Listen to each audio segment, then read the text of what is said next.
28 ans après le tube du bateau, Éric Morena est de retour à Saint-Omer, la terre de son enfance.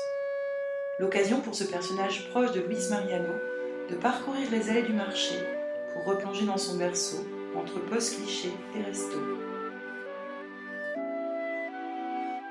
Ah, c'est ici que je suis venu au monde. Un 27 octobre 51. Ouais. Ils n'ont rien changé. Et je sortais avec ma grand-mère, là, et puis on allait au cinéma là-bas. Mes grands-parents tenaient le cinéma Gaumont, boulevard de Strasbourg. Le cinéma m'a beaucoup aidé à rêver. C'était des moments de bonheur pour moi parce que le dimanche, je me souviens, j'allais accompagner ma grand-mère aux réservations le dimanche matin, placer les ans dans la salle à l'âge de 13 ans. Et puis toutes ces affiches, des grands films d'Hollywood. J'ai été bercé dans un univers de rêve. Dans cet univers un peu artistique. Et c'est tout à fait normal, je trouve, que j'ai eu envie de me diriger dans quelque chose d'artistique, même si à l'époque, j'en avais pas du tout l'idée. Attiré très jeune par la religion, sa vie d'artiste prend néanmoins naissance un soir, à l'école Notre-Dame. Quand je quitte le collège Notre-Dame, il y avait un frère, il s'appelait le frère Éric. Et le frère Éric, lorsque je suis parti, eh bien, il m'a organisé des adieux dans la classe. Et comme j'aimais beaucoup raconter des histoires de Jacques Baudouin, tout ça à l'époque, des comiques de l'époque, et bien sur l'estrade, il m'a fait faire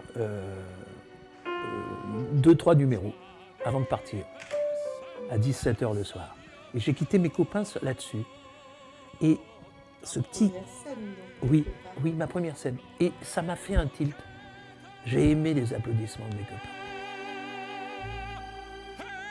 Et quand on lui demande de résumer ses années audomaroises, Mon enfance à Saint-Omer, elle est lumineuse. Ma grande passion quand j'étais à Saint-Omer, c'était quand ma grand-mère qui habitait rue Louis Martel, juste là derrière, elle habitait au 6e étage, là, à l'angle de la rue Louis Martel, là-haut.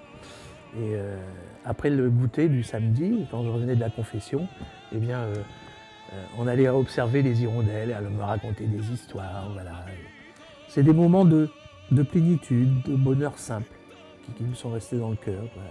Et je continue à regarder les oiseaux. Et quand je regarde les oiseaux, je pense à ma grand-mère. des moments tellement inoubliables qu'Éric espère avoir de nombreuses occasions de revenir, pour un futur show peut-être.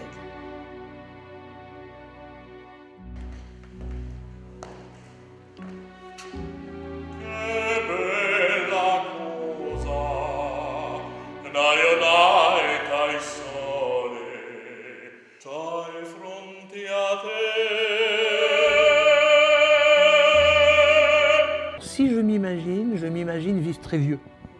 Alors ça, je ne sais pas pourquoi, ça a toujours été. Et pourtant, alors je m'imagine vivre très vieux et chanter très vieux.